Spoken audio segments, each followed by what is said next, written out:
Well, hi, everyone. We are Radiance and Reality Coaching. We are life coaches who go live. And today, our topic is rest or be forced to rest. Burnout doesn't ask for permission. And I'm really excited to go into this topic, especially after our conversation last week, all about perfectionism with the perfection trap. Um, and yeah, before we get started, perfection trap, as you see there. Before we get started, I wanted to take a moment to ask Joohong what his intentions are for the live today. Let's see. My intention for this live stream right now, is, to talk about burnout. I think, yeah, I'm lost. Period. Um, That's a great I, intention. I like, I mean, so I think with all of these streams, I think my intention is pretty much the same, where it's always like, I always want to make sure that we give a balance, or that I give like a balanced approach to these different topics, and always making it accessible, letting people speak on the things, and yeah, maybe to give grace to. I'm always give grace. I feel like we're always giving grace, but maybe more specifically give grace Mm, to people and getting out of this like, oh, I have to hustle, I have to hustle. Because very few of us, we kind of talked about this last week, where I was like, yes, are there people who they need to be working like so many jobs or really like pushing hard? Yes, but I think this conversation, my intention is to really focus in on the idea of like the resting, and that you don't always have to be pushing so hard. That would be my intention for this one. yeah, I love that. That's so great. I think I also feel similar with having like intentions that I think I that are the same that I bring to every live. I think that's why we started these lives, is like to have specific intentions of educating and providing Yes. care and compassion and just like ultimately like space to have these harder conversations. Which is really great. I also want to invite in like curiosity. I'm really excited to hear what you have to share on the topic too, and also to hear what our chat has to say about this topic too, and their thoughts on rest and where that fits into our lives, Yeah. whether we want it to or not. Yes. And hopefully they're not burnt. Well, I don't know. Maybe they are burnt out already. Yeah, You're feeling right. it. I mean, especially too, like going into the holiday season, right? Like, I feel like True. now is really like a time where like hustling picks up in a sense because you're having to show up to gatherings and like Mhm. we're True. spending money, right, to buy gifts and like this and that. And then it like you feel like you have to work more hours to be able to like, like all of these things come together and it's just like a perfect storm for burnout. So just excited to tap into Yeah. that. Gift expectations. Yeah, expectations are oof. And time, Oh boy. especially if you work at a place that doesn't know what a holiday is. Right. Oh, God. It, like, drives for burnout, essentially, is built for burnout. Yes. Yeah, so Yeah, real. crazy, So crazy. crazy. Well, we're really excited to jump into this topic. One other thing before we jump in, Joohong, do you wanna introduce yourself and your approach or how you coach as a life coach? Yeah. So my name is Joohong Lange, and I am the owner of Reality Switch Coaching. And my main focus is my main lens is neurolinguistic programming, which is fancy for just how to talk to your conscious and unconscious mind, and then also, in my practice, I mainly work with couples. And then what I help people with is kind of how to frame things to become more emotionally aware and intelligent, to make their communication more effective. Beautiful. So cool. I Uh, feel like I fumbled through that a bit. Like, that's okay. this is Uh what it is That today. was No. beautiful. Thanks for sharing. Can you tell us a little bit Um, about yourself, Kayla? yeah, for sure. Thanks for passing the mic. Yeah, Hi, of I'm course. Kayla Winters. I'm the proud owner of the Lunar Radiance Coaching, where I am a life coach, sound healer, and yoga teacher. And so my approach on coaching is definitely influenced by my education in yoga and sound healing, kind of taking a more holistic approach. I really work with women on empowering them from a place of burnout and perfectionism and working towards a place of self discovery, self exploration, and self love. So, yeah. I love Which it. I think is so cool that we both come from kind of these different places and get to mash ourselves together and get the best of all the worlds as we approach these different topics, which is so fun. Yeah. Yeah. Cool. Love it. Well, thanks you guys for tuning in. Feel free to say hi in the chat. We'd love to hear from you. And we'll go ahead and jump into our topic of rest or be forced to rest. Yes.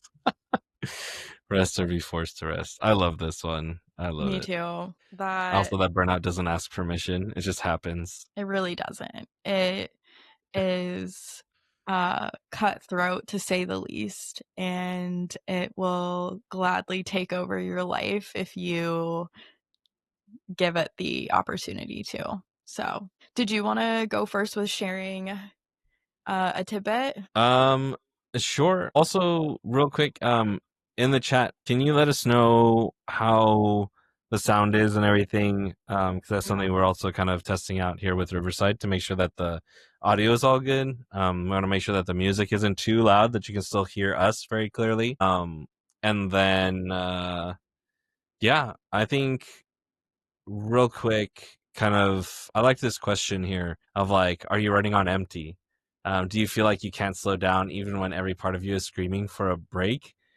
We're gonna talk. We have like talking points later on, but I really wanted to highlight this just because I feel like very often people get into this whole idea of just like like, oh no, I'm fine, I'm good, but they're just like chugging caffeine and or like taking, or I was talking with somebody about um like their like emotion like stabilizers, like the meds that they're Mhm. taking, and it's like, yeah, you might not feel like the burnout is happening because you have all of these like supplements that are helping you to like push through it, but like that stuff is still sitting inside you and you're still thinking about it, like it's still taking space. Just because you can't feel it, it doesn't mean that it's just not there. Kind of like when people are like, oh well, I didn't realize that that problem was still here, I just forgot about it. Like, well, you might have consciously forgot about it, but your unconscious definitely remembered it and is definitely still living in your body.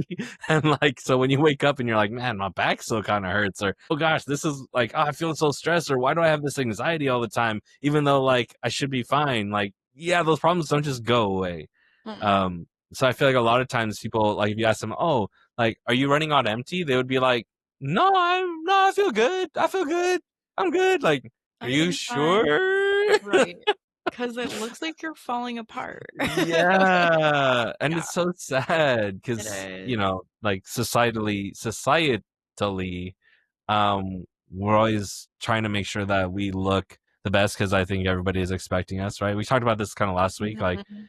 the expectations from the outside world of, or the expectations we think others have, because maybe you show up and like, I would say if you're like friends with Kayla or myself, we'd be like, hey, like, why, like, you look like you're having a rough day, you good? And you'd be like, oh, no, yeah, I'm fine. Like, hold, no, we need to talk, let's talk, like, Mhm. tell us what's going on, what's happening in your life, because we need to make sure like this actually gets like resolved, and not just like expecting people to always show up 100% all the time, because that's impossible. There's no way. Like, Right. there has to be some give and take. You can't just take, or give. You gotta balance that out somehow. So if you're not balancing it out, it's like, no, yeah, I don't believe Something's you. We need off. to have a talk. Right, Let's right. talk. Or my favorite one is to just hit someone with, like, when they're like, "Yeah, everything's fine." I'm like, "Is it really?"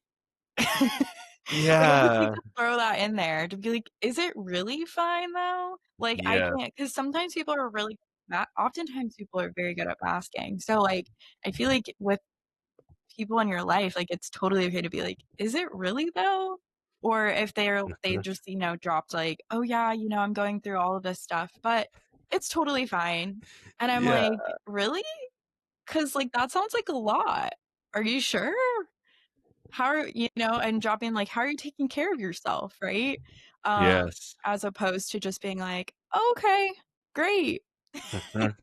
I'm sure you're totally fine and everything's, sparkling and shiny and feels amazing, definitely not. So, Yeah, it's just it's crazy. And when I think about it too, I mean, it's kind of, I guess, like our little intro to this topic, but when I think about it too, and I think about like my own friends and how we might talk about things, but then a lot of my friend circles, there's a lot of like sarcasm and stuff. And so I mhm, think that what might be happening too there is that, well, if we're always all joking about something or always making fun of people for being like more emotionally intelligent and being like, yeah, like right now is really tough. Like, come on, whatever, blah, blah, blah, whatever. And it's like, we kind of show people that it's not a big deal to us. So then they're like, mhm, okay, well, then I'll just stop. Yeah, you're right. I just won't even bring it up here anymore. Like, why? Um, and so maybe like our friend circles could be a little bit more emotionally intelligent and understand like, oh man, when someone comes in and they're like, oh well, like this is happening, this is happening, this is happening, and they clearly look very burnt out, instead of meeting them with sarcasm and kind of a little bit of shaming too, like mhm. unintentionally maybe, or like, oh well, it's just for fun, ha ha ha, like see, Right, we're it's all just a laughing. joke. Yeah, it's just a joke. Just gosh, Kayla, why can't you just take a joke? Like, oh well, I mean, I'm just like dealing with crippling anxiety and depression, but yeah, sure, I should just laugh about it. Like, no, no, there's a time and place. I think there's a time and place for us to have those moments of like, yeah, that's crazy, and we just kind of move on or whatever, but without having that pause again. Which we kind of talked about that last week too. Having that pause and going, okay, but like really, like there's a lot of stuff going on. Okay, cool. Hey, I got you. And then maybe the lighthearted joke, well, not a lighthearted joke where that person is now the butt of that joke, but like it's just a general like to the universe joke, like, you know what I mean? Because I feel like Mhm. often with sarcasm, there's always someone that has to be the butt of that joke, Yeah. and it's like, why do we have to bring other people down to make fun or whatever? Mhm. Like, we could just joke about the situation or whatever the case is. So um I think that really forces, well, it's not really forced, but it just causes this like continued like, you just have to keep going, just keep going, like stop, like, or don't stop, just keep going, keep moving, and just Mhm. get Or, like, over don't it. hold space too. Yeah, but I think a lot Yeah. of people don't know how to hold Yes. space, Yeah. So but they're true. not really looking to hold space either. Sure, or they don't know how, or they don't wanna get, like, Yeah. stuck in, like, feeling because it's uncomfortable, frankly. Like, when someone's True. going through something, like, it's uncomfortable. I mean, they're uncomfortable, but you don't wanna, like I think it's also funny when we just, like, if I don't look at it, it's not there. Yeah. Out of sight, out of But mind. actually, like, let's look at it, and, like, it's even better to look at it together than it is to do it alone, Yeah. especially when it's, like, obviously happening. So let's just I feel like there's so much, like, again, expectations of, like, don't look at it or don't bring attention to things that are, like, hurtful or harmful or whatever. Well, it is hurtful and harmful, so let's call it what like it is and, like, say it and acknowledge it as opposed to pretending that it's not there when it really is, you know? Yeah, like, "Oh, no, you're not really burnt out. This is just, you just need to hustle better, or you just need to find a better way, or you just need to work smarter, or whatever." Like, "Oh god, just stop. I don't need it." Right. Stop dismissing, like, easy to dismiss, and we really, Yeah. as a society, like, love to do that. We are raised to just, like, dismiss, ignore, pretend that nothing is happening. We're so good at it, honestly. Yes, We're so unfortunately too good. We're good. Unfortunately too conditioned good. in every way to dismiss and ignore whether it's ourselves, whether it's other people in our lives, and then Yeah. we get burnt out and we're like, "Why am I in this position?" Yeah. Or we don't even get to a place where we ask ourselves because 'cause we're so good at dismissing, we're like we gaslight ourselves into thinking that everything's fine when Yeah. literally, like, we're dying inside. Yes, like, "Oh, but Or look, you're gonna cross the finish line." It's like you crossing the finish line is, like, barely scraping through, and you're like, you're still not first, you're still, like, probably, like, in 20th place, but, like, you're still struggling to get there because you've just burned yourself out so much on the journey. mhm. Oh gosh. And it's Yep. crazy. It made me think of, like, one of the sayings I hate is, leave all your stuff at the door when it comes to, like, work and Oh, employment yeah. and stuff, Mhm. and it kinda made me think of, it's like, okay, let's say your workplace is like that, but then how many people could say that at home they can be more like that's where they can deal with their stuff? It's like, no, like I feel like most people, like you go home and it's like, hey, leave all your drama at the door. Don't bring it in here. And it's like, so where does my drama, where does all of my feelings, my emotion, like where's that supposed to live then if I can't take it anywhere with me? And then you go to your friends and then they're like, bro, like leave that at the door. Like we Right. don't bring that drama here. Like, okay, cool. So I guess I'll just have to just deal with it by myself in like a quiet, dark corner and just like cry it out somewhere. Or, turn to other things, whether it's like Yeah. drugs, alcohol, whatever, because those are the only things that will like listen to me. Uh, so it's just crazy. And I'm thinking about like, oh my gosh, yeah, like even though that like that door is closed, but then all these other doors are closed too. So then you're just stuck in this like emptiness. So Like, terrible. really? Anyways, that was a little bit of a tangent. No, it was a beautiful tangent and so real. I think that so many people like we have to cope somehow. And when we are like shamed and told like dismissed all the things, like we go to the things where we can hide to feel relief, to feel good in some way. And that Yeah, can oftentimes look like addiction, to look numb it like out. yeah, to numb out, to be able to like manage and take care of ourselves through that way as opposed to in a way that would actually help you to move through whatever it is that you're going through. So, but yeah, Yeah, that's like sure. really insightful. And I think an important thing for people to hear who maybe have said or have been a victim to the whole like leave it at the door or like don't bring that in here. Yeah, Well, I'm a don't bring that in multifaceted here. person It's like, with shit going on and it yeah. comes with me. Again, Yes. it's like cutting off your arm and leaving it and be like, "Well, you said not to bring it in here." Yeah, that's What? yes. What? Oh That's my so gosh, yeah. unfair, so unfair. And again, that's where I think there comes like a balance, and I think there's a lot of like expectations that like with heavy topics that it has to be heavy the whole time. No, that's not the case. Again, there's balance, right? Uh It doesn't need to be hard and heavy, but it does need to be acknowledged. Doesn't need to take up the whole space. Nothing is ever good if it takes up the whole space, but it does need to be acknowledged and like space held. I was reading, or I can't remember where I saw this, but essentially, um, like when babies or kids are crying, there's a lot of anxiety around that for the caretaker of that child wanting to stop them from crying. But the thing is with crying, it actually naturally stops on its own if you just allow it to go through its process. But so often we tell the child, or stop, or just What's stop, the matter with you? go in there, right? And Yeah, again, this like dismissing behavior. But if you just simply allow the crying to go through its course, it will stop. And the less that you like push it down and prevent the crying, because sometimes that can like trigger a bigger meltdown or bigger emotions to come about, right? But if we just allow the course to run through and be like, hey, I'm sorry you're having a hard time. This seems really hard.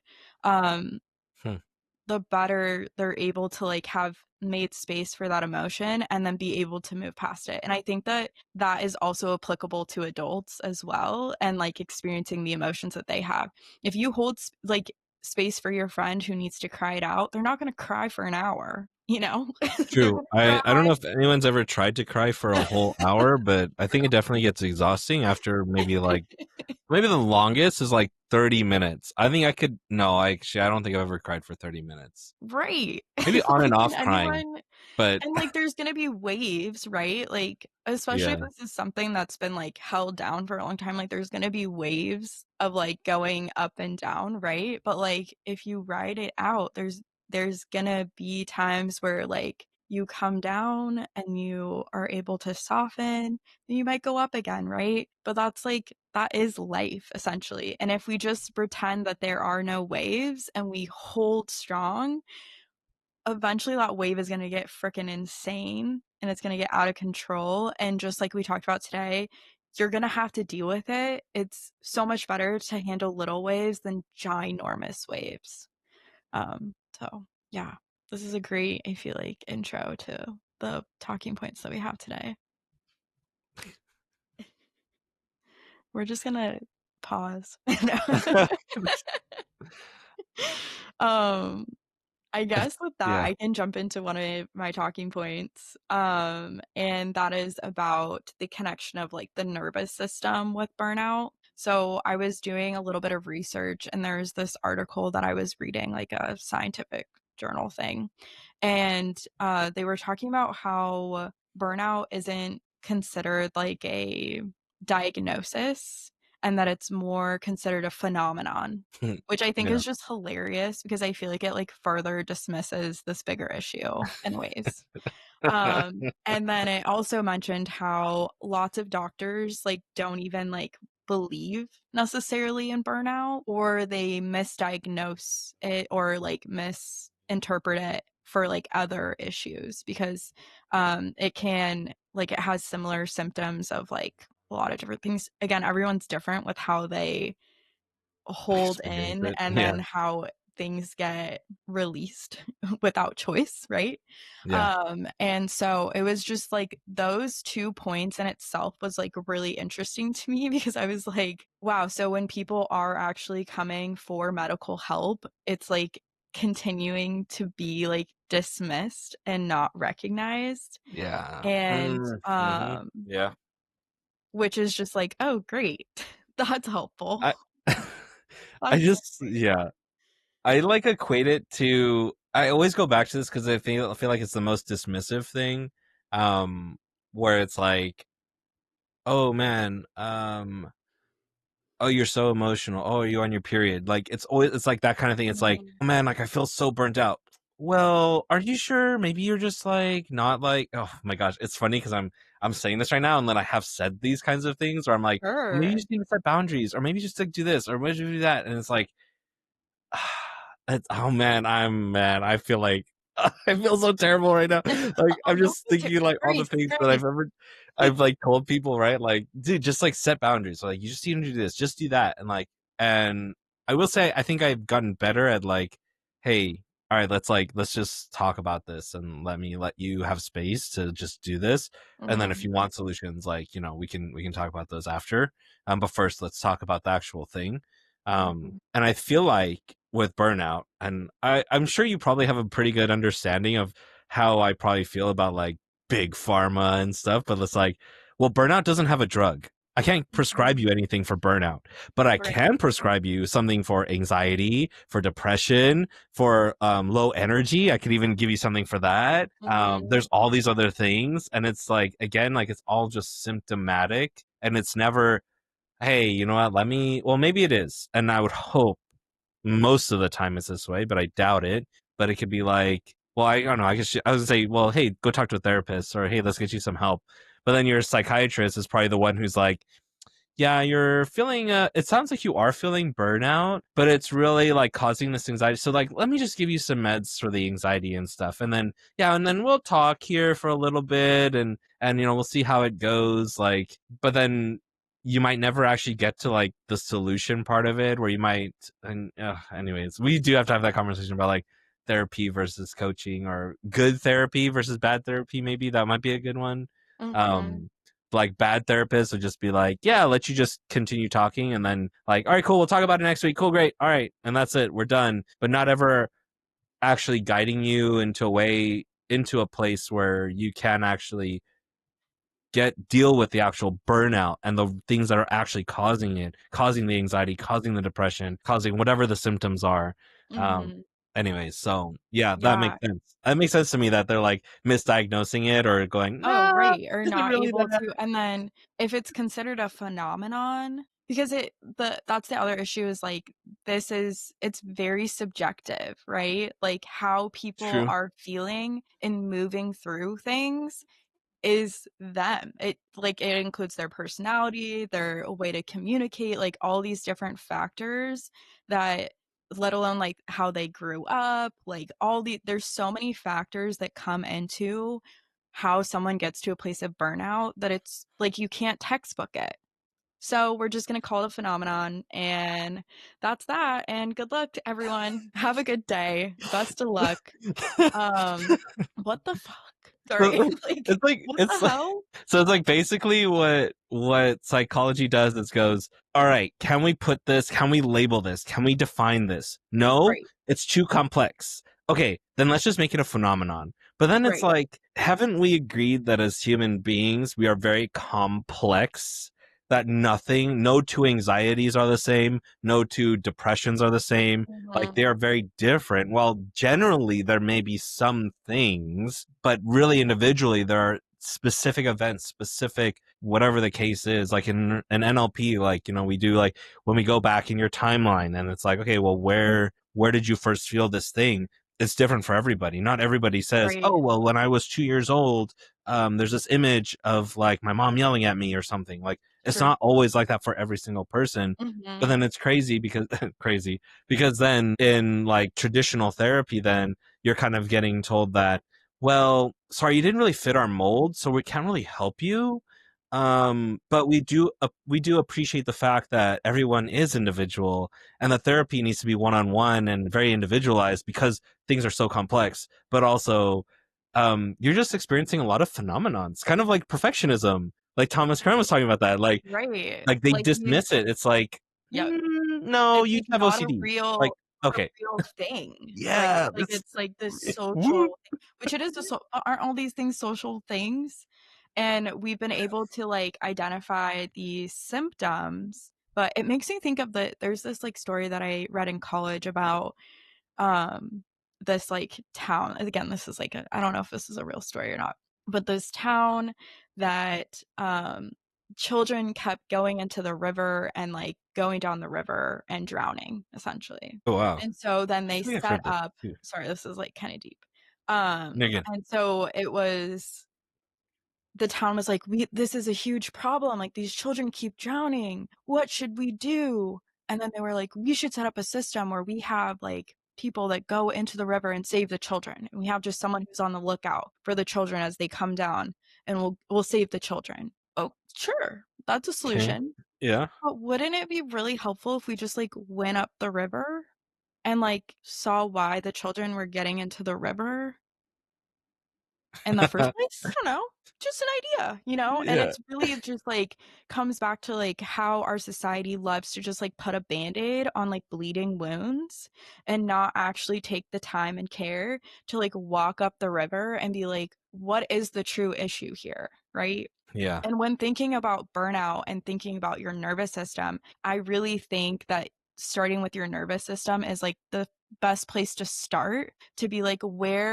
how can I feel regulated in my body? Where do I feel dysregulated? Or how can I rebuild this connection with my body?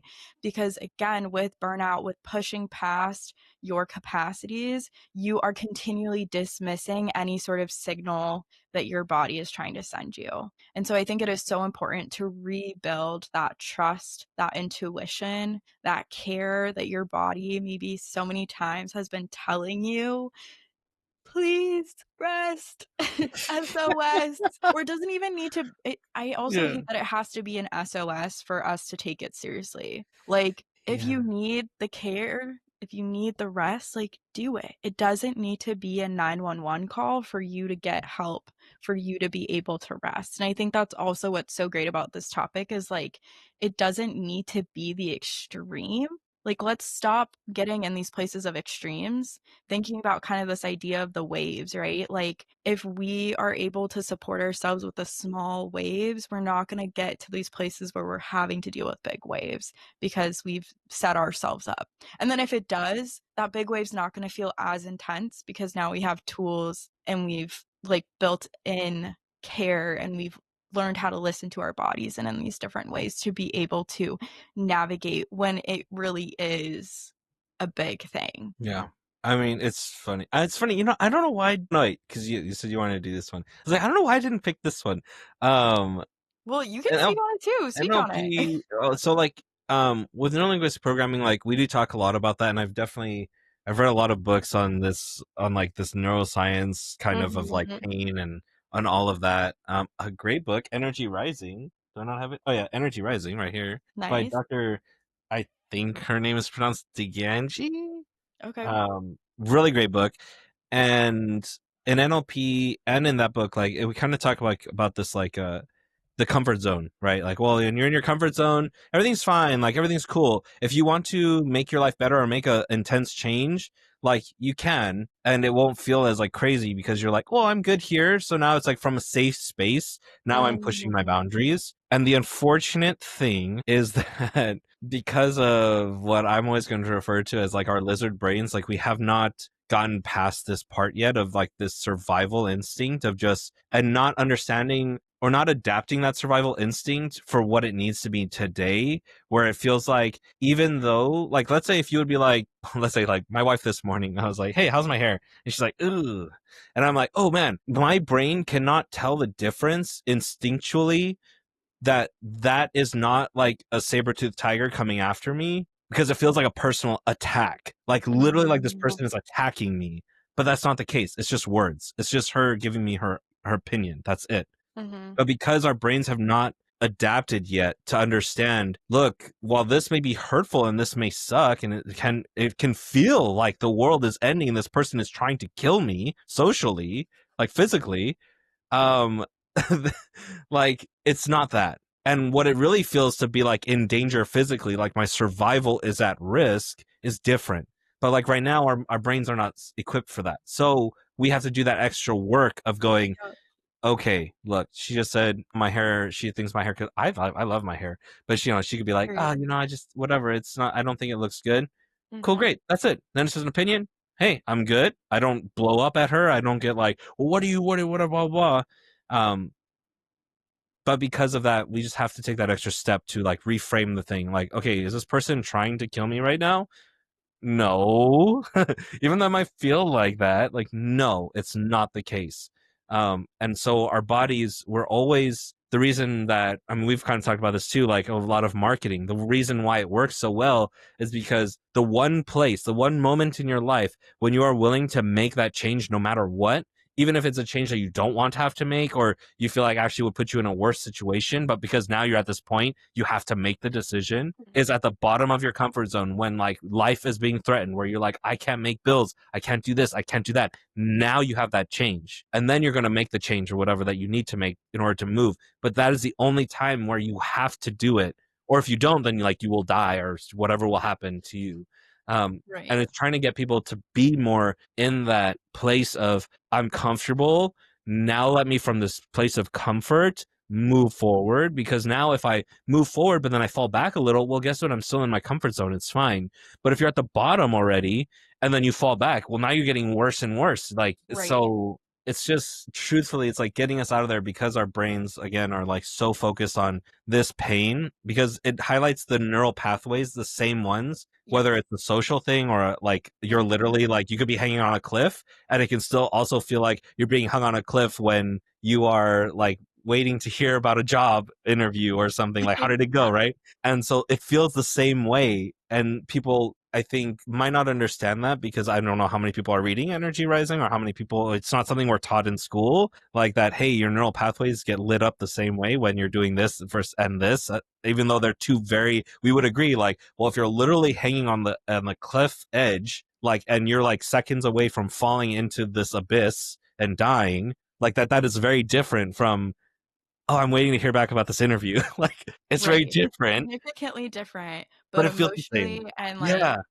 Yes. uh, in within your body, it shows up in the same way, and Yeah. I think of it too, like, almost like a piggy bank too, and I a piggy bank, and I also like to think of, like, Maslow's hierarchy of needs. Have you ever Hmm. heard of that? Yeah. So Yeah. for those who aren't familiar, it's like this pyramid, and at the top of the pyramid is like self-actualization or self-realization, something along Let me those see lines. if I can. And at the bottom of the pyramid is like your basic needs, right? And there's kind of these different levels to be able to get to that place of self-realization.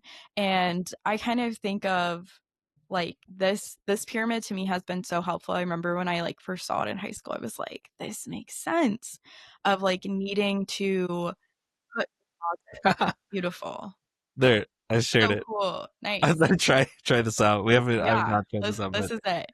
yeah, there you go. And so This was really helpful for me when thinking about, okay, what kind of deposits do I need to make so that way I can feel secure within my body and mentally to be able to navigate pretty much anything, right? Because if we're in that place of burnout, we aren't able to, even the smallest thing can completely take you out. So, thinking about physiologically, like having enough sleep, making sure that you're getting food and the nutrients that you need, drinking water, going to the bathroom, having clothes, like those basic needs really play into your ability to get to a place where you can function and make decisions from a place of care and love. And ultimately, I liked what you were saying about comfort, Joohong. I also feel like it's a place of just like a regulated place, like a place that is being taken care of, and you're your best self, right? Um, is a place where you have those deposits being put in and then you're able to pour out. Where if you are in those places where there hasn't been any deposits and you're like, is there anything left in the bank? I need to make this deposit. And then you break the piggy bank and everything, right? And then you're like, oh, and it's a mess, right? And it literally could be over something like a penny, right? As opposed to coming from a place that is regulated and is like, I'm going to figure it out. I got this. And so, some of my favorite ways to create these spaces, especially as a yoga teacher and sound healer, is really coming from like your breath. And I think that I've noticed from as a yoga teacher and sound healer, it is really hard for people to meditate and to slow down and to even rest. And at the end of my yoga classes, there's a part called Shavasana or it's called corpse pose, where you literally like lay there. And I have so many clients that feel like they can't sit there for 10 minutes and like they feel like they're like tweaking out essentially.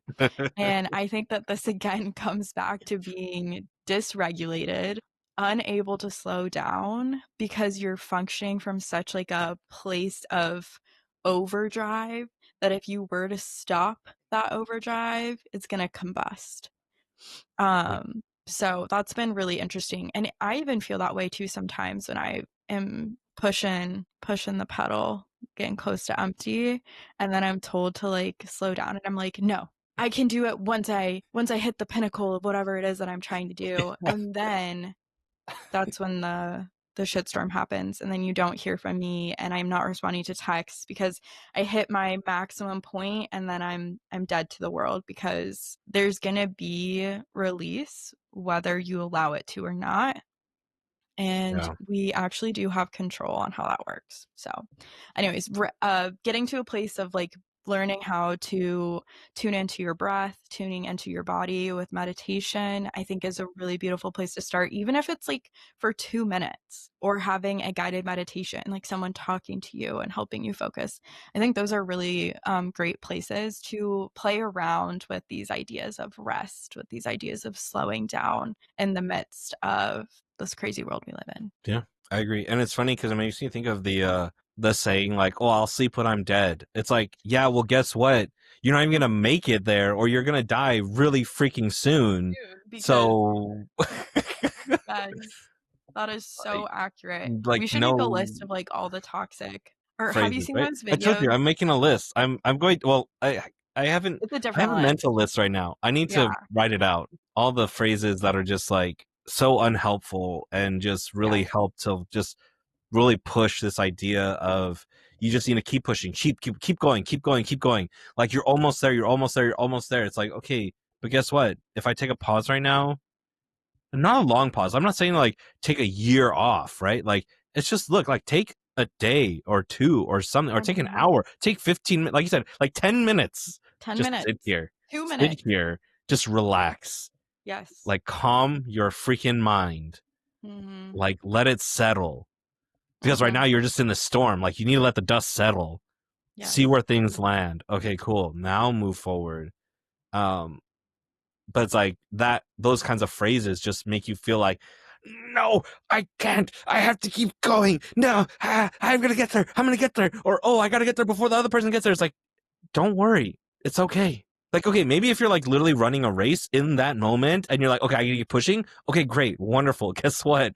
Your job, it's not necessarily a race. Like the things you're doing are not necessarily a race. Like you can take just some time, like small goals, small Yes. things, which now I might unless we feel like we want to talk more on this, but I No, kind of go was just ahead. going to use that as a segue into achievement addiction when success becomes a distraction. But before that, someone, Vampire Queen Lee, actually posted in the chat Yes, I saw on that. Twitch.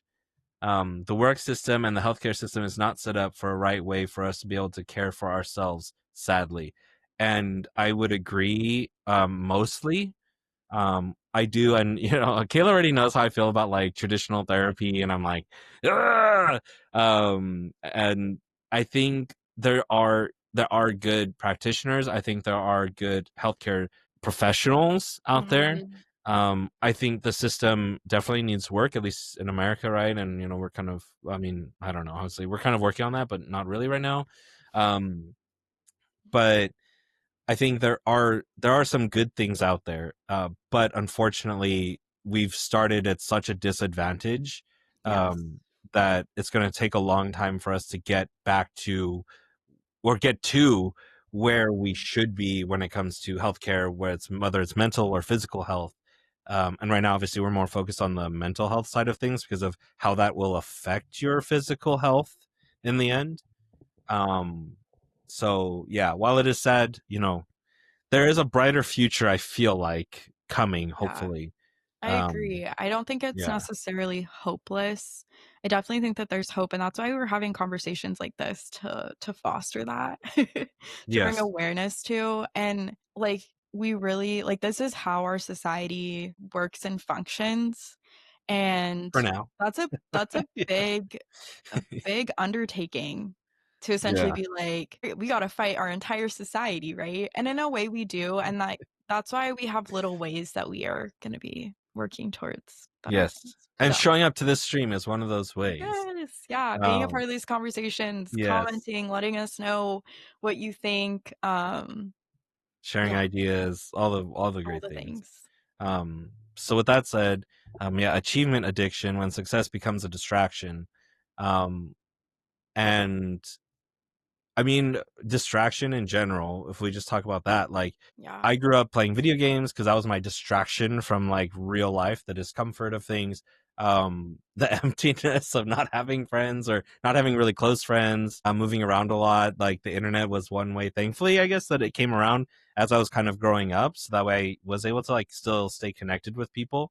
Um, but kind of like always setting that next goal for yourself and not giving yourself any breaks kind of allows you to, if you feel like you did really terrible on that last project, then you're, oh well, let me just jump on another project and then I'm gonna just keep getting there. And it's like you're trying to like outrun the thing, but then eventually, hopefully, you realize that actually you're on a hamster wheel and you're not outrunning anything. right, you're It's going like that. nowhere. Yeah, like you're not even aware. You're just like, oh, I'm outrunning it. See, look, I'm going, I'm going, I'm going. But really, you're not. You're just running in circles. You're not even running in circles. You're just not moving at all. But you feel like you are. Um, and so it's kind of like this idea of like just because, oh, man, I love it. I think I've mentioned this before, but Gordon Ramsay, amazing. Um, when he's in the kitchen in like Hell's Kitchen, and the chef is running around doing all these things, and it's just like he's like, "What are you doing?" He's like, "Well, I'm like I'm cooking, chef. Like I'm around him doing stuff." And he's like, no, like you're not doing anything because he would just come over here. He'd take a pen. He'd move this. He's like, okay, cool. All right, I'm doing work. And then he'd go over here and then maybe like he'd chop something real quick, but like only half of it. And then like, okay, then he'd run over here and he'd do something else. And it's like, look, he's achieving things because he's doing things, but ultimately the goal, the thing that he actually thought he was achieving is actually, it's not even close. And then he Mhm. calls him a busy idiot. He's like, stop being a busy idiot. Like, be focused. And it's like, oh, and I feel like with achievement addiction, like that's like that feeling. It's like, well, I just have to achieve something. And then it's taking this idea that like, cause I always tell people, look, small goals, like achieve a little bit every day, move forward, right? Like there's that phrase, which I do like, like 1% better every day.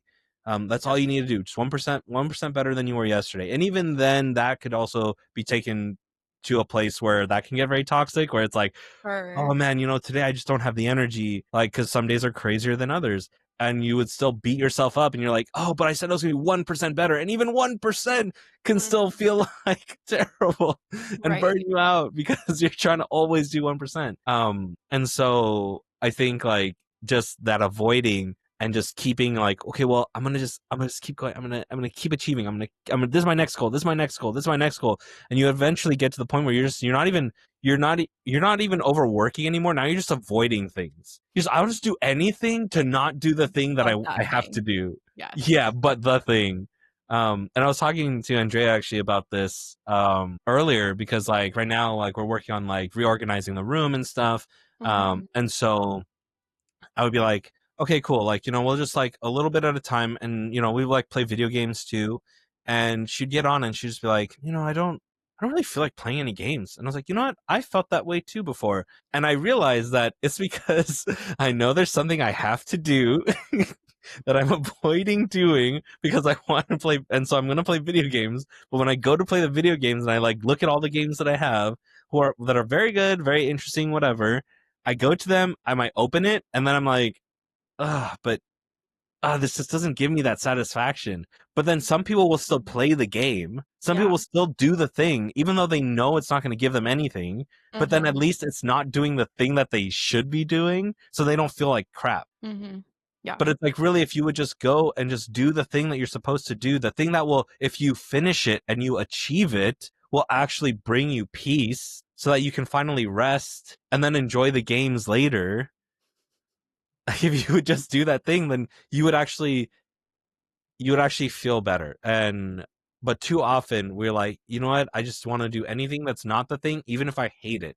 I'll do the other thing. I'll do it makes me think of the book Eat the Frog.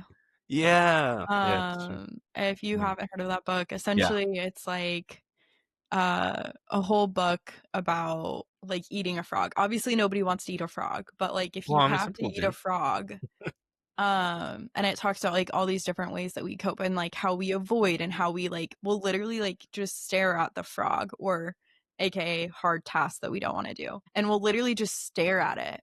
And we're like making the anxiety like so much worse. And then we start like compounding and then it like all the things, right? All the ways that we avoid. And then but if you actually eat the frog, like it feels really great when you're done. And there's actually a lot of like and then that task is done and it's over with and then you feel confident. Like there's actually so many Yep. benefits from eating the frog that we just like to pretend don't exist because we just really don't want to and convince ourselves that kind of like that we don't have to essentially. Again, it just depends on the task, right? Yeah. But yeah, I love being a busy bee and as a recovering perfectionist, it's like the best way to like make yourself feel like you are achieving stuff when you are in burnout, I feel like. It's like, well, I'm doing all this stuff, like this makes me good, right? This makes me like look like I am productive and I am efficient and I am, worthy of whatever it is. Like I feel like there's so much fear around being lazy. Um, that I just yeah. Um that I think can be really like again, rest is not being lazy. Rest is necessary. Taking care and tending to yourself is like part of making yourself the best. And that is like, I think success, like we only see the end of the success, not the journey. And I think that's also really hard because if we actually like saw people's full journey of like to their point of success, I think some of us might actually be like, actually, I don't want that type of success. That journey looks horrible. Or Yeah. like that journey doesn't align with me. So I don't want that type of success, but that journey aligns with me and that success looks like awesome. So that's what I want, right? Like I don't think people actually like we're so obsessed with like the end product that we don't actually take the time to be like, well, what's involved with that? Yeah, and I Um, think kind of like I love your point on like that we have this fear of being lazy, and I would say like right because we're not saying to be lazy, but I think that society as a whole has like demonized being lazy to the point of now any sort of rest Mhm. is now bad. But then Mm-mm. again, like, who are the people who are like pushing this out into society? Like, all these ads of like, you have to keep going. Like, what's stopping you from moving forward and having energy? And like, well, why can't I just like just be this way for like a day or like, oh, something traumatic just happened in my life. Why can't I be like this for like a month to like just get through this like process? Let me cry it out. Let me just like naturally come to a resting place. And because we've demonized this idea of resting, like I think to your point, like it's crazy. And like so now we can't even take 10 minutes to do a little bit of breathing exercise, or not even 2 minutes, not even 1 minute. Like that's already too much. Like I tell people all the time about box breathing. 4 seconds, 16 seconds is all it takes for one session. 16 seconds. And even then people will still look at me and go, yeah, no, that's cool, whatever. And like they'll do something like they'll just no, I'd rather just live in the anxiety. I'd rather just live in the thing. And it's like 16 seconds. That's it. Less than My a minute. Less than my favorite is when someone goes, "Oh, I don't have time for that." And I've totally been that person too. I'm like, "Oh, I don't have time. I don't have time sure for thing. 16 seconds." What? That's a lie. Talk about avoiding. Like you have time for 16 seconds, right? Like if you don't like okay, again, everybody has 16 seconds in their day to take a breath. Mhm. What are we prioritizing here? I think Yeah. that that's really like comes down to it. And like, even if you had one lazy day a week for your entire month, that's 4 days out of, we'll say 30 days. Okay. That is 13% of your month. 13%. That's it. That I is mean, really not that much to be lazy. And then the well, other restful, flip restful, side, restful. right. We're saying restful, but if we want to like tackle this whole issue of like fear of laziness, if you are lazy for Mm. 13% out of your month, that is crazy. That is 87% of productivity. That is insane to be running. Again, thinking about this from the like perspective of perfectionism and going back to like last week and talking about being on the treadmill going at maximum velocity for 87% of your month, that is freaking insanity. People don't like that's why people have cool downs and warm-ups in a workout, right? You're not supposed to be going hard all the freaking time. It is not sustainable. It does not make sense. So I think that we deserve so much more laziness in our lives to even counteract. Again, it's this balance. Like, what if we did allow laziness? Like, what would our society look like? Would it just go into shambles? No, it wouldn't. Yeah.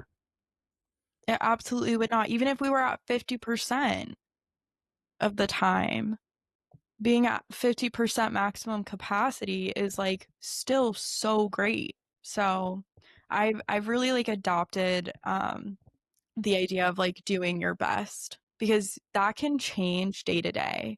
And it's not the idea that you have to like be leveling up all the time. It's like today my best is whatever my best is.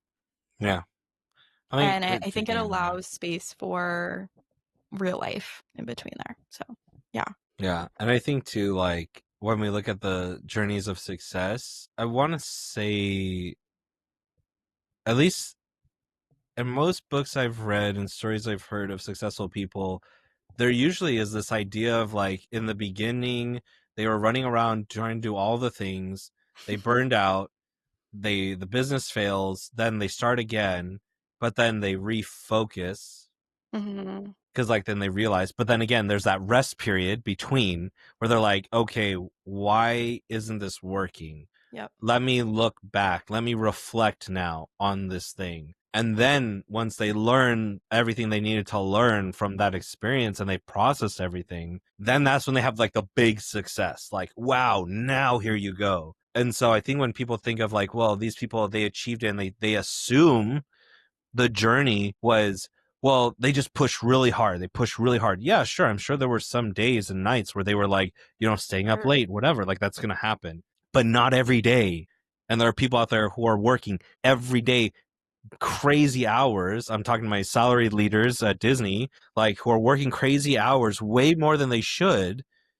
Nobody has like a gun to their head and is saying, hey, you need to stay 12 hours today. Like even on days where like you might have staffing full, you are totally good, you can just go home. Like people will still stay and work. And it's like eventually it gets to the point, right? Like I think, what is it, after like 2 hours or 4 hours of working on a task, you become like terrible at it, or you just like your Right. intelligence starts to like fall off, and you're like, oh my AKA god, like you burnout. need a break. Yes, and you need a Yeah. break, and then reset, and then okay, then you can go back to something or do something different. Like this idea of just like, I need to achieve, I need to achieve, I need to achieve, and the only way to do it is to burn myself out. And then I think when we talk about this and like, well, what are you avoiding? I think most people are probably avoiding feeling inadequate, feeling like they're letting the team down, feeling like, well, if I have no achievements on my yearly review, like, oh, if I only have like one or two things on there, like that's not going to be good. Like I need 5 things, I need 6 things, I need Mhm. 10 things, so I can say, look, see, this is my value. Because right now, like that's really the only thing that I hold myself to when it comes to value. It's not about, well, what impacts did I make on like my team, or what impacts did I make on the people underneath me who are working Mhm. for me, or it's not, well, what is the impact I had on my family, and like how did I show up for my family in a great way. It's, well, no, at work, like it's only, here are the deliverables and that's it. Mhm. And the more deliverables I have, the better I am at my job. Right. And it's just crazy. And you just, yeah, like, because you don't need, everywhere you go, people want to know who you know.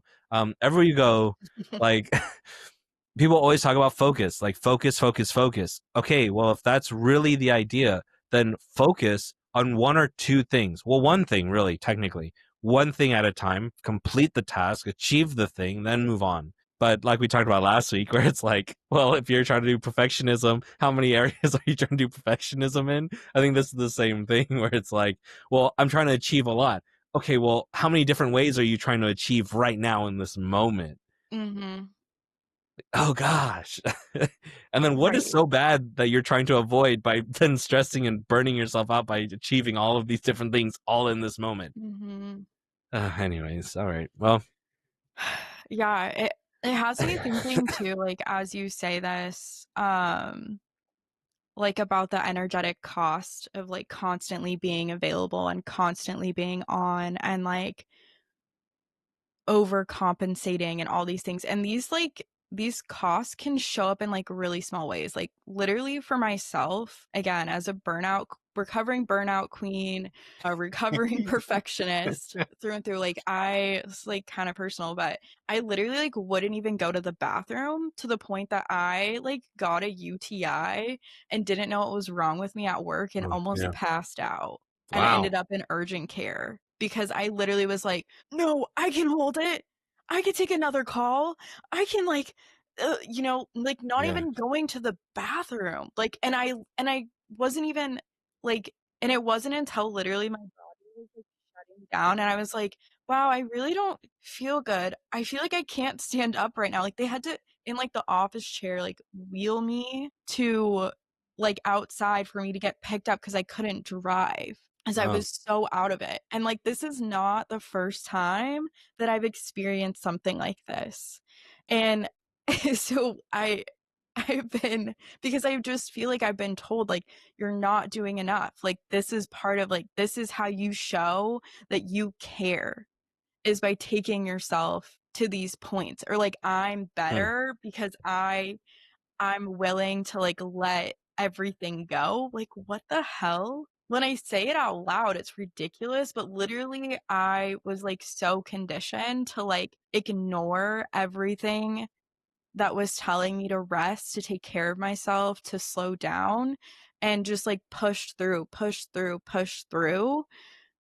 Again, at what cost? Like, literally my physical health, which is just insane. Because you think there's also, like, I think a lot of hype about, like, getting there the fastest, like, push through, push through, push through because it's gonna get there faster, it's gonna get there faster. Like, Yeah. listening to your point, Joohong, of talking about, like, you can only focus so much in a certain amount of time, right?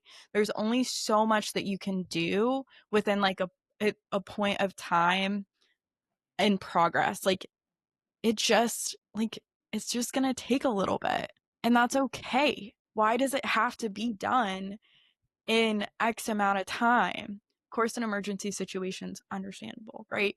Yeah. But like, Like there are why some situations, yeah, why but does there not have to be all of so them. much urgency and so much anxiety and overwhelm about things? And that's just like part of what our society is built off of, is like this anxious, overbearing energy of push, push, push, push, push, push, push, so that way it can get done, even though things don't actually function that way. But push, push, push, create, beat, all these things. Like it's always this race that is so unproductive and so harmful.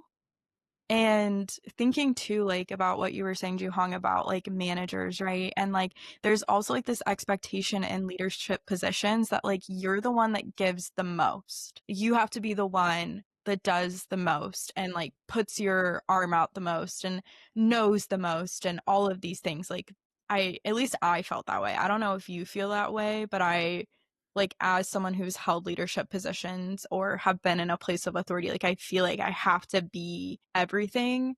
And again, that is like so unfair and is creating again that like perfectionist trap for yourself. It's creating that perfection trap for the people that you're leading, and it's creating this hot freaking mess for everybody. Where if we were just able to be like imperfect people who like went to the bathroom and like had rest and had care around them, like how much more productive would your team be?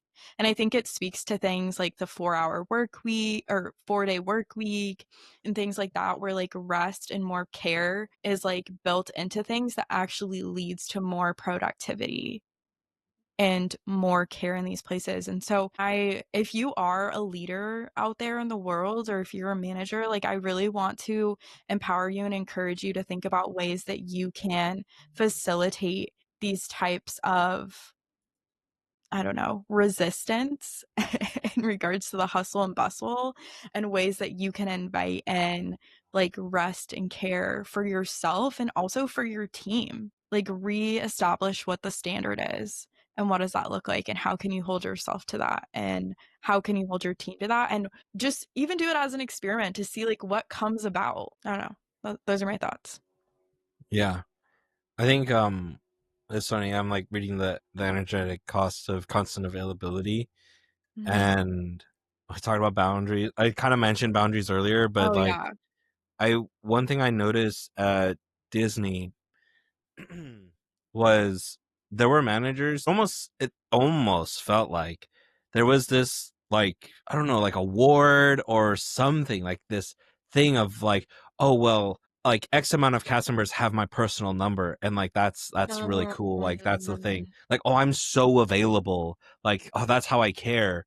And one thing I noticed, like, that was not something I did, because I was like, no, I need to set a boundary, because if Ah, I give all of these cast members, like, talking about like 400 cast members, like my number, that's like my also, personal wait, number to you get a said hold of me at any time. 400? Yeah, like just in That that is little area. insane. Well, in a day. So I think we had more, like maybe like 700, 800. But if Wow. I gave every single person my personal number and said, hey, text or call me if you need me, I mean, I feel like I'm probably gonna get burnt out because of And like all of the that's not different even like your conversations. your regular job either. No, Like yeah. that was just like a, because I care. Yeah. Anyways, keep going. And so like, and one thing I noticed was that there were a lot of managers, like senior leaders too, who'd be like, oh well, oh, can so and so talk to like XYZ cast member because they're having like issues with something. And I'm like, oh, how did you, what, like I didn't see like a call come through or whatever.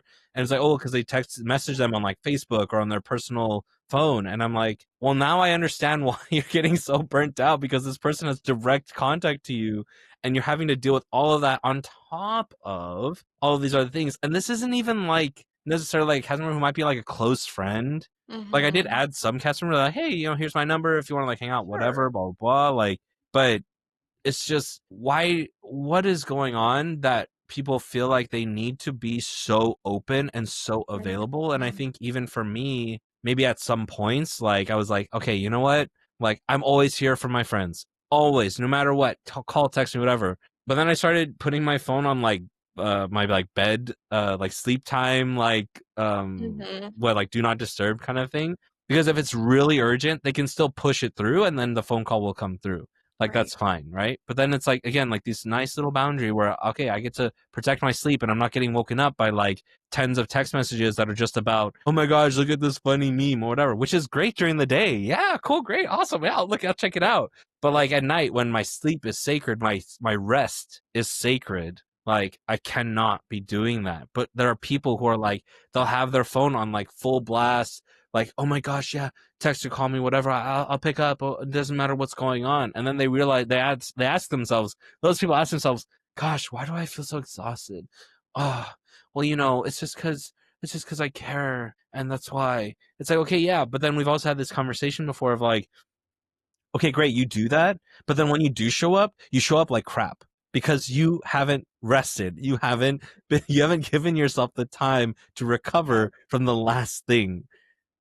So it's just like this idea of just you have to always be available, but you really don't. Mhm. Available enough, like don't just ignore people, but like, you know, set Yeah, boundaries, set healthy boundaries, right. and protect your sleep. Protect your sleep always. Absolutely.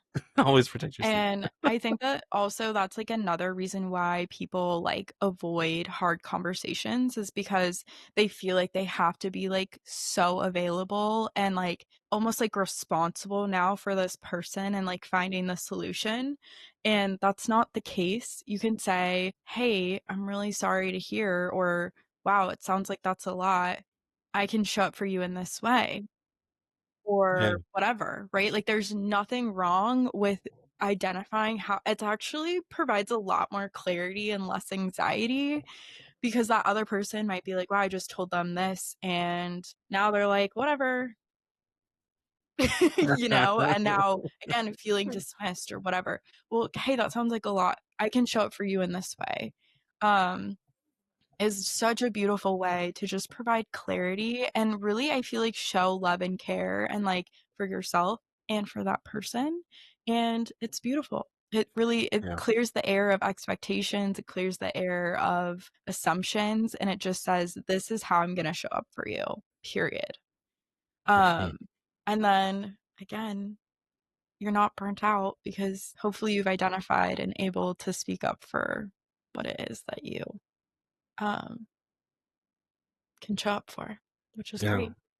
And I think it's funny because as you were talking, I'm thinking like when we talk about like not being able to show up, but then if you let everyone else drain your energy, then you won't be able to show up in the moment you really need to be showing up in like Yep. those conversations with like a significant other, where it's like, well, now I gave all my energy to all these other people. And now when you need to have that serious conversation of like your spouse or your significant other going, I don't feel like I'm a priority or I don't feel like you care. And then you're like so burnt at that point that you're just like, and it cannot even, not even burnt out about things about your relationship, just burnt out because you've given your energy to everything else and everyone else because you are so constantly available that Mhm. now in this moment, in this relationship that should matter the most to you, you can't show up or you show up in a shitty way where then you start blaming, you get aggressive, you get angry, you're like, well, I don't feel that, blah, blah, blah. And then it's like now that person is going to get all of the shit and all of your frustration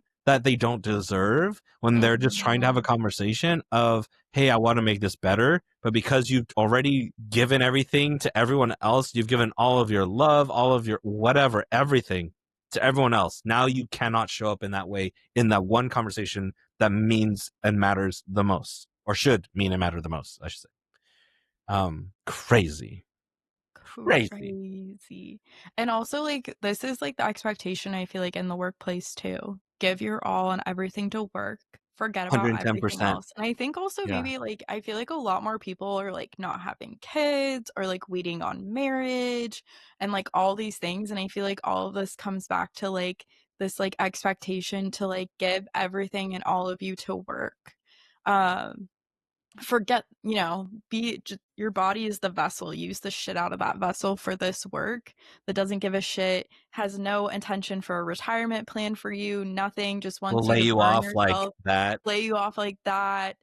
You're just a number, like all these things. And then people Yeah. are like, these kids in this generation, they're lazy, they don't care, no, no, no. And it's like, well, maybe they're just growing up in a system that doesn't care about them and has literally been built to maximize, burn them out, and then throw them out on the side of the road and Yeah. given them no tools, no Yeah. space, dismissed them. And it's like, how, what? Like, again, like, let's reevaluate the system. Let's reevaluate these workplaces that we're in, and be able to build them in a place, again, of like love and care. And like, wow, I wonder what that would look like. Insane. Yeah. Yeah, it's so I think about history too and like how far like thinking about the Industrial Revolution and how oh my gosh, what's the word?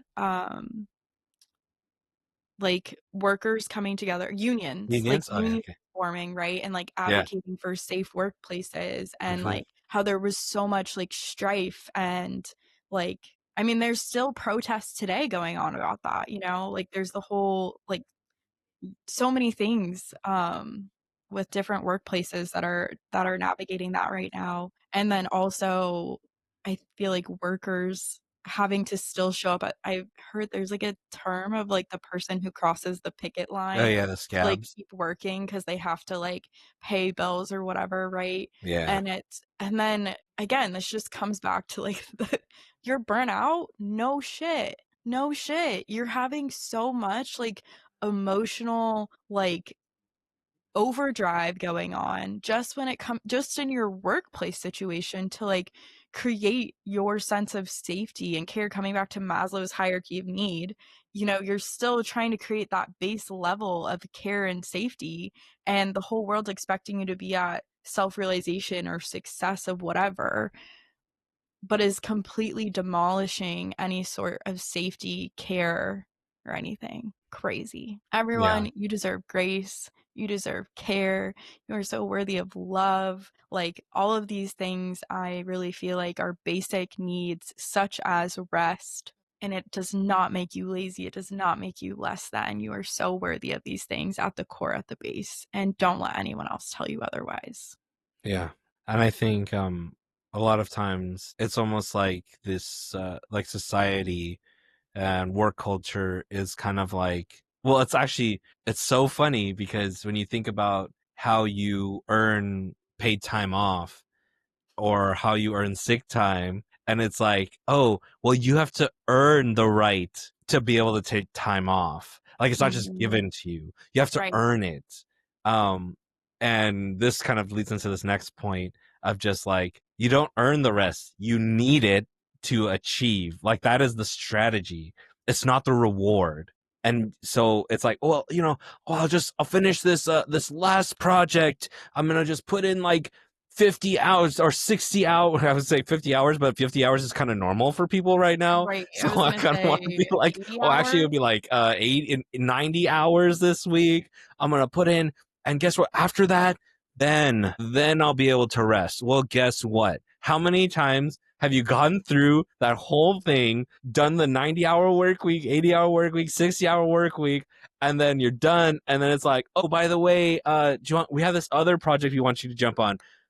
Oh, yeah. Oh, no, 100%. Yeah, I'll do it. I'll do it. Yeah, please. I want to make sure that you guys understand, like, how much I'm here for this. And, like, I really want to show up. And so, yeah, I'll totally jump on this. And then your significant other or your friends are like, bro, why? Like, are you Right. good? Like, didn't you say you were going to, like, take a rest from, like, all this stuff? Oh, no, Right. I'm good. I'm good. I'm just going Oh, to, this like, opportunity. yeah, I don't want to miss this opportunity. I'm gonna, just get some coffee. I'm gonna just, whatever. It's gonna be fine. I'm just gonna lock in. I'm gonna just lock in, and it's gonna be great. And then after this one, Then I'll rest. then I'll rest after that one, the next one, and then it's kind of funny because now this kind of gets into that achievement thing of Oh, just like, yeah. no, I'm just gonna keep going. I'm gonna keep going. It's fine if I just never stop, or if I just don't sit down, then I'll be fine. I just have to keep standing. And if I just keep standing, like for the rest of my life, then I'll totally be fine. But it's when I sit, oh man, everything's Mhm. going to fall apart. It's going to be terrible. I can't do that. I got to stay standing. Got to keep moving. It's like you just get exhausted just talking about it, to be honest, because it's like A little bit. But like, it's just, it's like, it's funny because like, then I think about how people were like, oh, man, I had a really tough day at work, so now I'm gonna rest. It's like, yes, you should do that too. And also make sure that on your weekend days, you are actually resting. And if you have a Mhm. side hustle, then like limit it or do some like, you need to find that balance somewhere. You only have so many hours in the day. And even, if you want to take it even like biblically, God rested on the seventh day, right? Like even God, this mighty being, took a rest on one day. You can take a rest for one day, at least It's a one part of day. the plan, Yeah, it's a actually. part of the plan. It was a strategy. All right, I'm gonna spend 6 days making the universe, and then on the last day, I'm just gonna take a rest. Okay, cool, great. Mhm. And so, I think there's so much emphasis put on rest, and then we've just maybe like an industrial revolution thing where we just got so away from it because greedy corporations, whatever. Like, no, you Yeah. just need to just keep putting your all into it. We're gonna get through it together while the CEO is like hanging out on some island, chilling, drinking or whatever, and like. It's like, no, we need to get back to this idea of like, no, you need to like rest, and I think we are kind of getting there with kind of like how you said with like how people who are working in the workforce now are like very just like more cognizant and aware of like, no, I'm not going to play your heckin' game of burn Right. me out and then discard me.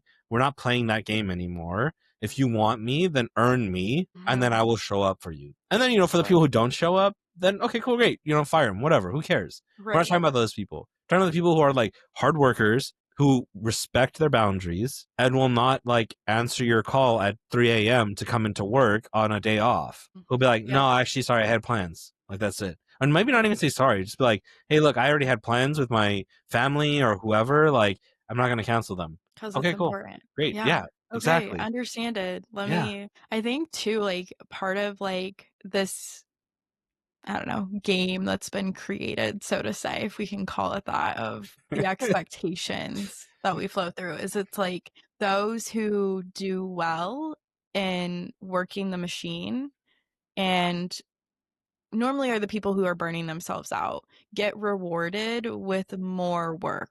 Yeah. And that is like part of the reward is like, "Oh my god, you did so great on this. To reward you, here's some more. Here's another like stack, right? Here's another thing, another way. Oh, Yeah. now that you've proven that you can max yourself out, we're gonna take that to the next level and we're gonna like add on to that, right?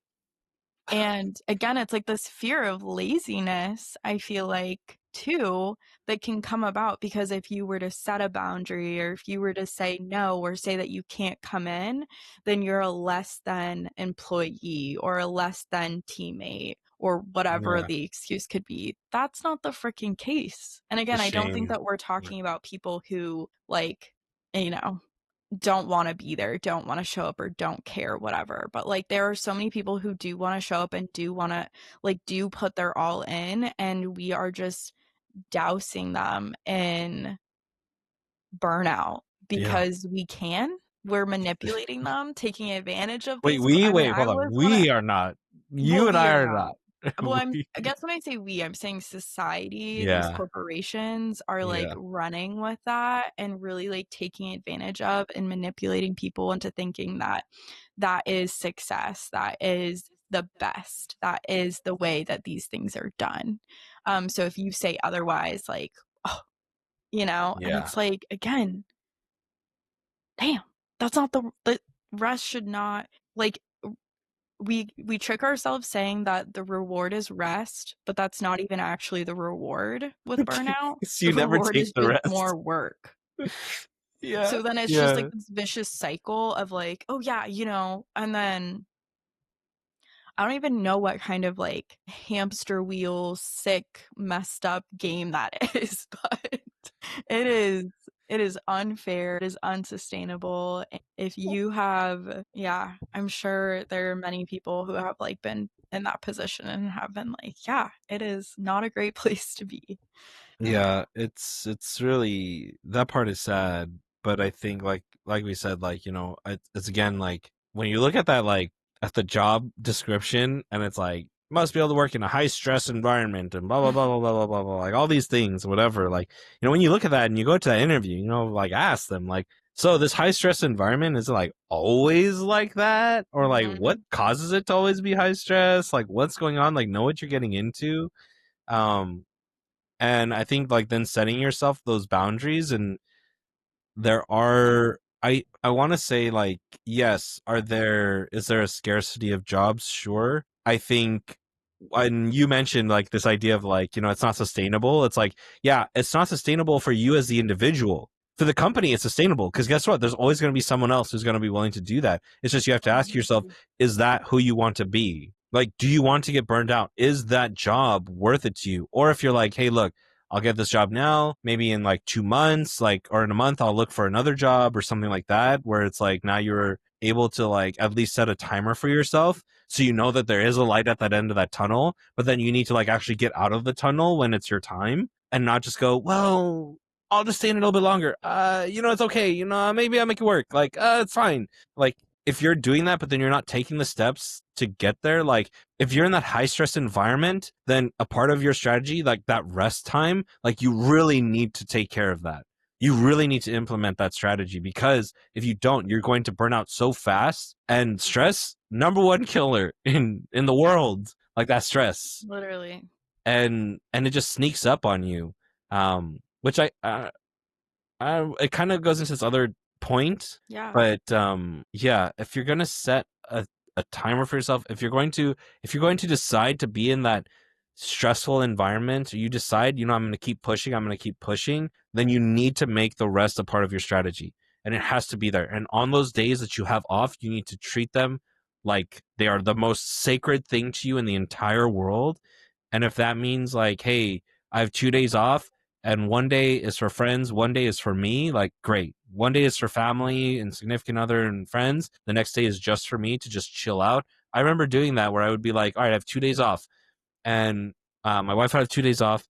And what we would actually do, we actually did it so like our only one day off overlapped. So we had one day together, but then we each had one day to ourselves. Like, hey, do what you That's want, nice. relax. But then on that one day together, we can either relax or we can go do errands together or whatever the case is. Like we can take care of all that stuff. And I think, that's just a good way of just having rest become a part of your strategy where it's like, hey, my goal today is just to, I'm going to binge watch a Netflix series. Cool. If that's the goal, then achieve it. Do it. Like make Mhm. that your goal for the day. Yeah. You don't always have to be doing things, or if you have to do chores, like, okay, fine, I'm gonna do chores in the morning, or maybe throughout the week. You plan it out so that way on your work days you are still working, but then on those days you have off, you are off. You are done. Mhm. Hearing you say that, it makes me think like there's not only the perfection trap, it really is like the burnout trap. And literally at my sound bath last night, I always do journal questions, and um I like had asked the question of like how, what have you been withholding and preventing you to step into like what you want to essentially. And one person was like, "Well, my job is so demanding and I said I was only going to be here for X amount of time, but now because my job is so demanding that like when I do have time off, like I can't even like think about applying or like navigating what my next step is going to be." And like this is like the burnout trap to like I think there are so many people navigating that of like, Mm. well, I'm just going to stick it out because I literally like don't even have the will to do anything to get myself out of this like situation essentially. And so again, I think it comes back to like the core of like doing what you can to regulate and then walk away. I mean, that's what I did. I literally, someone else I know too, just recently in the big collective, actually, at our meeting, they did the same thing. They literally just quit. They were like, I can't do it. I can't do it. And just walked away.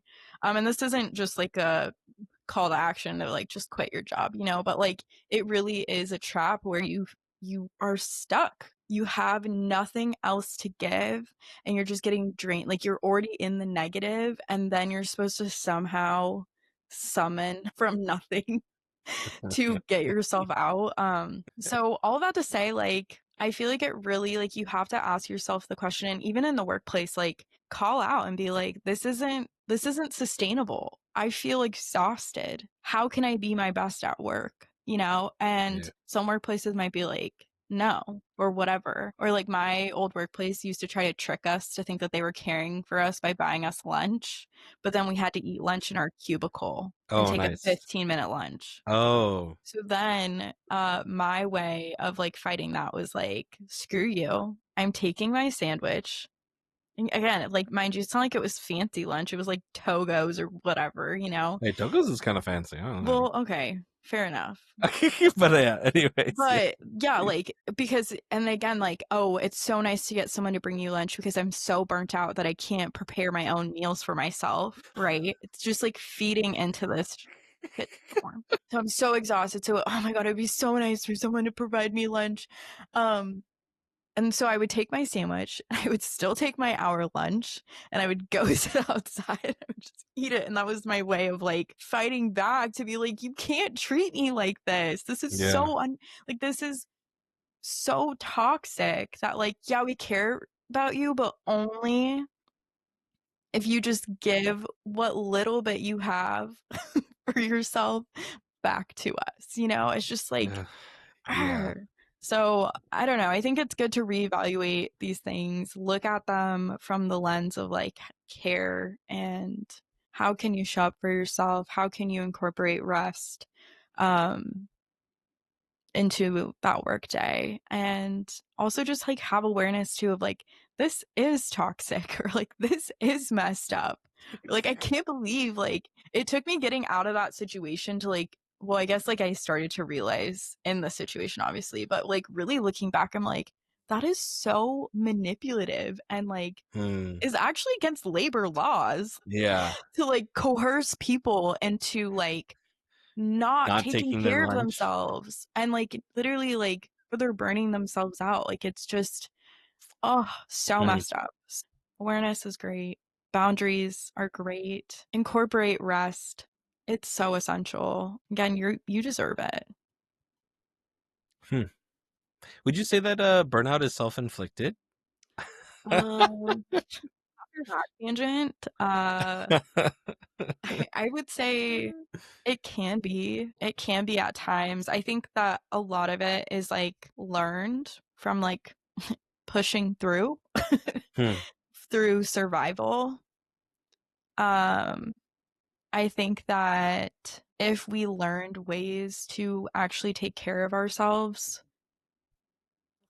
and learned what it looked like to function not from a place of burnout or pushing yourself to the max, I think it would be a lot easier to not self-inflict burnout, I guess. I don't know. Thinking about like self-inflicting it, I think it's also like coming from a place of like perfectionism or even thinking it from the perfectionism lens of like where they had it self-inflicted versus like socially inflicting these Yeah. things. I think Yes, yes, yes, burnout yes, works yes. similarly. I think in some ways it can be self-inflicted. Like I like this topic because I want to remind everyone that like we do have power and we do have the ability to say no or to say yes. And I think that that's at times where it can be self-inflicted if we're coming from a place where we don't feel like we have power anymore, or we feel like there's assumptions or expectations for us to push ourselves to the max. And I do want to remind you guys that there is choice here.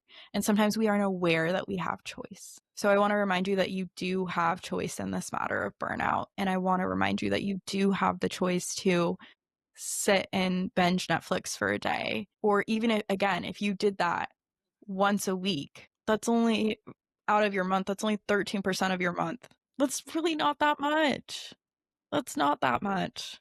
So do what you can to incorporate care, incorporate that rest, find that balance, and start with the awareness of like where are you acting from a place of burnout, from a place of survival, and these different places. Maybe it's every single aspect of your life. Maybe work is the main place, and then I think from there you're able to take like small steps of like like I was doing the 15-minute lunch and eating the sandwich and in my cubicle, and then I got to a place where I was like especially like when it was like the winter months and I would like show up to the office and it was dark and then I would leave and it was dark and my cubicle was like in the center of the building, so like I literally like wouldn't see the sun for like 6 days out of the week. because and Yeah. then they were like, "Eat your lunch in the cubicle," and, like, all this stuff. And so I was like, "I need to see the sun." I was like, I need to see what it looks like with trees with sun on them, right? Like, it sounds so ridiculous, but literally, like, it took me getting to that point where I was like, "No, I'm taking an hour lunch."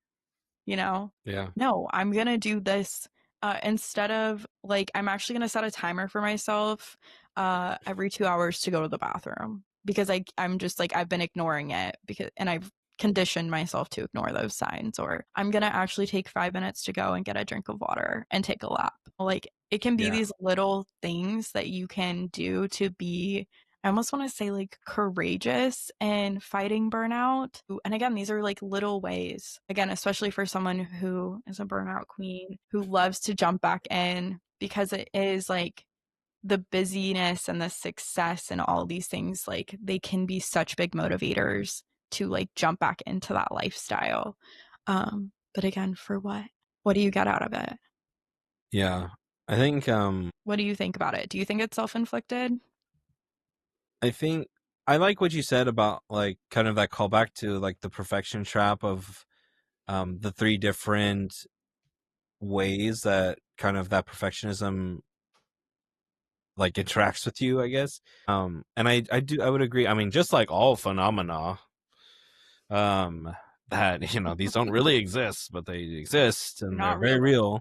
Um, I think it is very much that way. I do want to say I think that kind of like how you did with like your sandwich of like, okay, well, I am going to take this hour lunch, or like how I've done in the past where like if I had an hour lunch, um, what I did was instead of staying in the office and taking my lunch because I knew the chances of someone coming up to me and going, "Hey, can you help me with this? Oh, hey, can you whatever."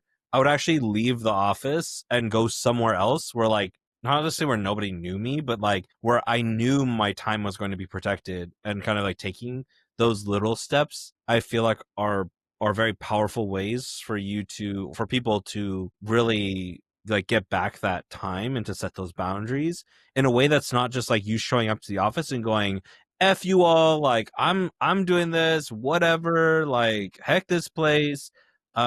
But things like, hey, I'm actually on my break right now, but we can talk in 10 minutes. Or hey, I'm on my lunch right now. We can talk when I'm done with my lunch. Like we can set up some time. Cool, great, boom, done. Like that's it. Um, I think those are ways where if you're not kind of doing those things, then it starts to become self-inflicted.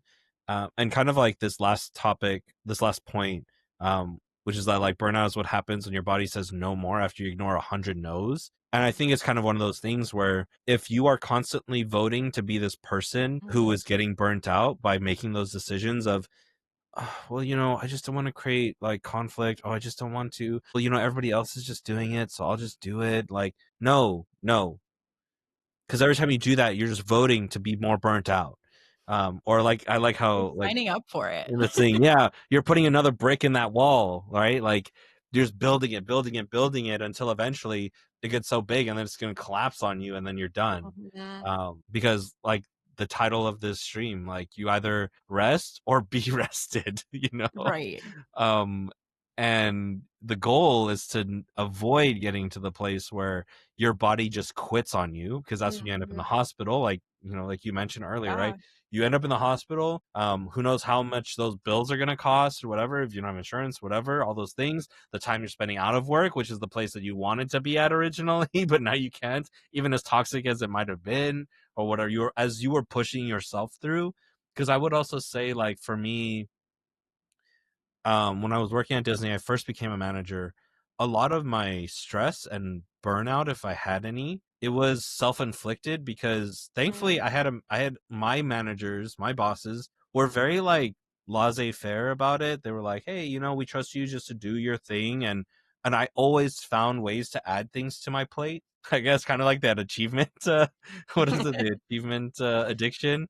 Where I was like, okay, Sure. I'm just gonna, oh, I see this. Oh, this could be better. Okay, cool. I'm gonna add this to my plate. Oh, I could see this. Oh, this could be better. And I was adding to my plate, and I was like adding all this achievement, things I Mhm. could achieve to my plate, which were not necessarily in my like lane, but because they were in our area, I was like, oh, this could be better. Oh, let me like work on this, whatever. A lot of that was like self inflicted because my boss would just look at me and go like, but like what are you focused on like right now? Or like I have a really great mentor. Oh my gosh, he's amazing. He was my senior manager at the time. Um, really great guy. And there was one day where he asked me, he's like, "So what do you focus on? What's your focus right now?" And I was like, "Huh, interesting that he asked me what my focus is, not what are my focuses." Um, and I knew that he was doing that on purpose. So I was like, well, I mean, one of my focuses is this, and I just kind of on the side, I'm doing this too, and well, On the there's this side, other that's stuff, taking like and 20 hours of my week. yeah, and it was really bad. He was like, okay, well, and actually, it was cool because he just kind of let me live with it, and he was just like, "Okay," and I was like, "No, no, I really should just have one focus. I understand." But like, he knew that I was already like putting things on my own plate. He Aw. already knew that I was like already doing a lot for me. Also as a new manager and a new line of business, like all the things. Um, so I would say like it is. I think like you said, like it might start out as a social thing. I think kind of like I don't know. We might agree like perfectionism also kind of starts that way because you have to learn it from somewhere. You don't just like Mhm. you're not born and then you're like, I'm a perfectionist, or like you're I don't know, born and I then feel you're that just way like, oh sometimes. my gosh, I'm looking forward to getting burnt out. Yeah. Like you're not born that way, right? But then as you go through, society teaches you, and your parents might teach you like, well, hard work, hard work, hard work, hard work, just dig in, dig in, dig in, lock in, lock in, lock in, pull up your bootstraps like infinitely, whatever the thing is. Or like, well, you just work hard at it, you're gonna make it, right? Which I think our generation really learned the hard way of like, well, actually no, you could do all of the things that everyone told you to do it to like the A, like get straight Mhm. A's, get like the amazing GPAs, do all of the extracurriculars, and still end up with crap. Nothing. Other than all of the stress that you put yourself through to get there, and all of the late nights, all the rest you missed out on, all of those things. And so I think, oh, hello, Len. Welcome, welcome. Um, Hi. we're just kind of well, not really wrapping up, but like our last point here, just talking about how um, burnout may be self-inflicted, and how I think we both agree that yeah, it starts out socially because you have to learn it from somewhere, but then you take all that on and then you go into the world, and when you leave the nest, you're like, I need to flap my wings harder. I'm not doing this well enough. I need to keep moving. I need to keep moving. I need to find more worms. Whatever, all the All the things. things. So I think the short answer is yes. I do believe at some point it does become self-inflicted, but unfortunately you're not taught to be aware that it's happening. So you, by the time you're aware, you've already like burned yourself out through probably like 30 years of life. And you're like, what was I doing? And then you hit that midlife crisis because you're like, what am I doing with my life? I'm burnt out. I'm so sad. I need something like, and then you do all the other crazy stuff, whatever. Um, but like we shouldn't have to get to that point to then decide like, I want to avoid being burnt out. I want to start living life more full. um so yeah, burnout is your body quitting before you do, going, hey, look, Kayla, you want to be burnout queen?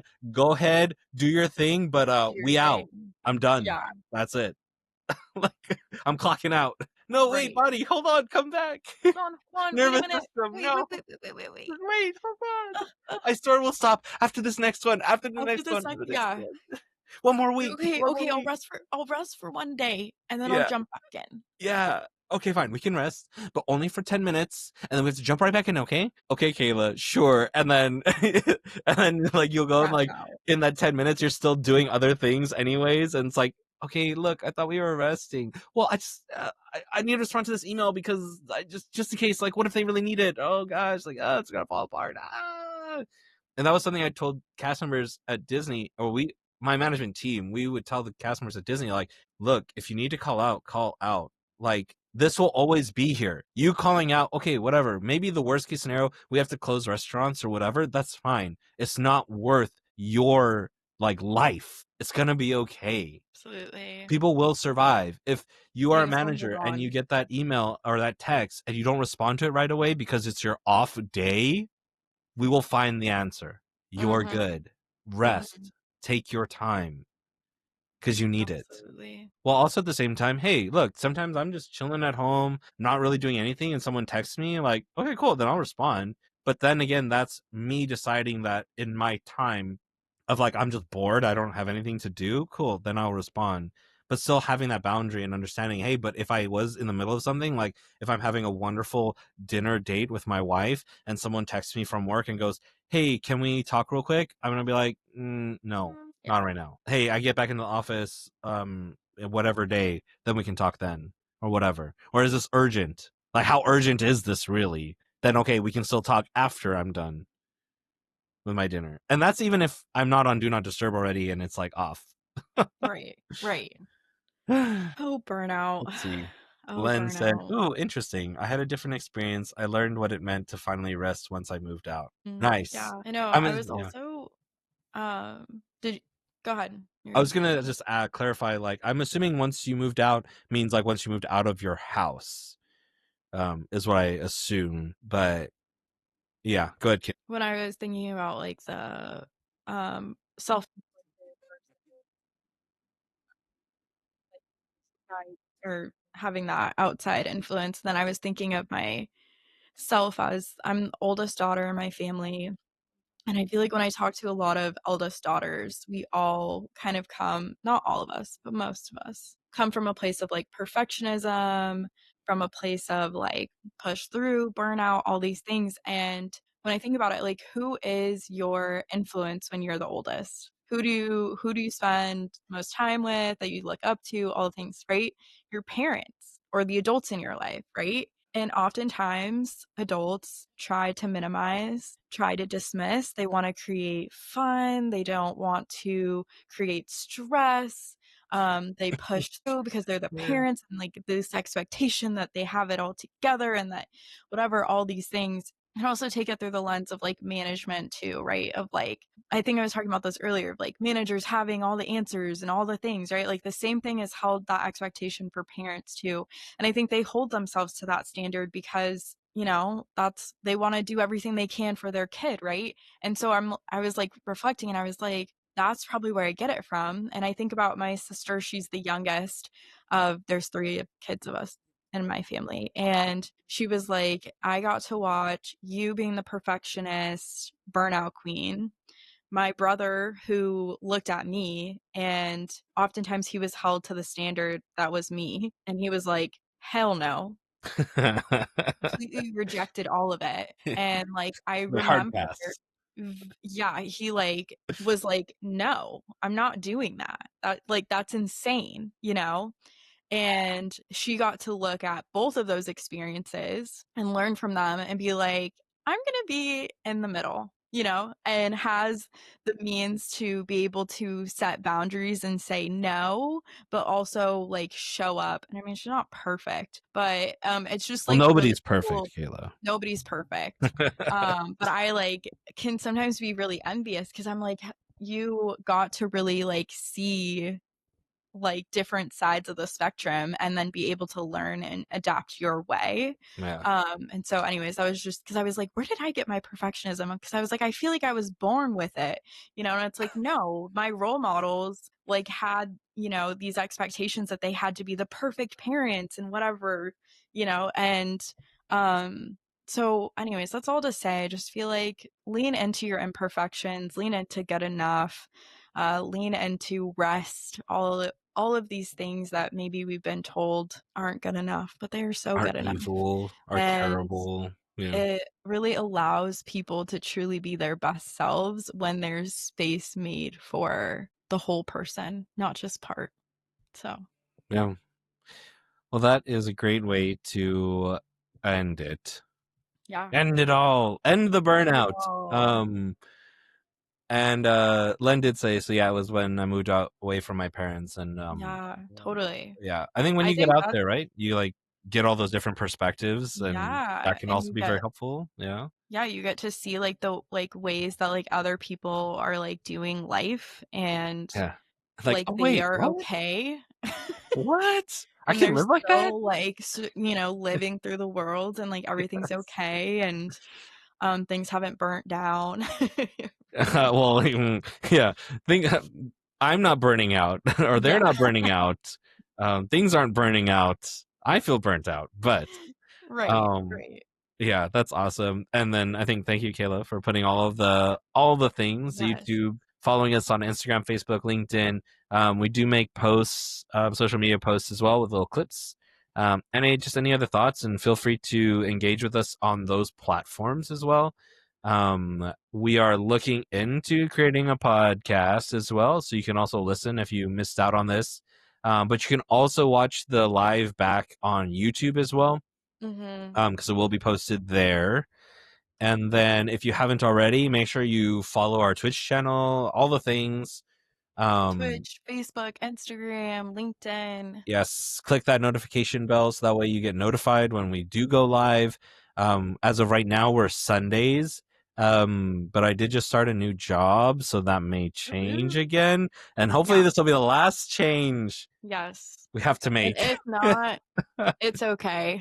True, yes. If not, it's okay. And We're gonna find. also, if you do have, like, a preference on day or time, we'd love to hear from you too. It's just, like, helpful, because we want you guys to be a part of these, like, awesome conversations, and we really do thrive from connecting with you guys too. Yes, always great to get more perspectives, Yes. as Len also showed us as well. Yes, Um, absolutely. but yeah. Oh, should we One talk about the book other real quick? Oh, yeah, for sure. So our next book is because we did a book last live, and we want to continue doing this. This is our Radiance and Reality book club, is what we're like loosely calling it. Our herbs. Yeah. So the last one was called The Perfection Trap, an amazing pick by Joohong. This time it is my pick, and it is this book called Who Moved My Cheese? And it is really, she's a little skinny book. She's a little tiny. So super digestible. And we are planning to do this as like kind of our Christmas live on December 21st is the plan right now. So just check it out. Yeah, she If did. you want to read it along with us, you guys have like a month to read it. And like I said, it's like super short, big font Yeah, in really here, big font. some pictures. It's like, It's literally like 100 pages, yeah, but super great. It's a book about change. So it'll be fun to be able to talk about the different stories within this book. So perspectives. yeah, Yeah. it's really good. I've read half of it, and it's a very good take on how we deal with change individually. Really, really, really good. So Yeah. yeah. So great. Just All right. Oh oh, yeah, I was sorry. gonna Yeah, say good. one more thing. No, yeah, yeah. Please, please, please. Yes, Joohong and yes. I are both life coaches. If you guys would like some more individual help, we would love to work with you guys. I dropped our website links in the chat. You also can find all of those like in the description of these videos. Check us out, reach out to us. We'd love to talk more. If you are navigating burnout, reach out to us. We'd love to hear from you guys. Yeah. Or if you also have any topics that you want to talk about, let us know and we can always add those in. I think next week we might be talking about how assumptions, intentions, and expectations show up in our communication and how to better align those things, with a fun little story. I'm Yeah. gonna share that. I'm gonna share that little message. Yeah. It'll be interesting. It'll be good. I think it'll be Okay. nice It to like will be good. dissect it and go through it. But yeah. All Yeah, right. Well, I'm absolutely. gonna go All have right. lunch now. Yeah, sounds good. Bye, you guys. Have a good rest of your Sunday. All right. Bye.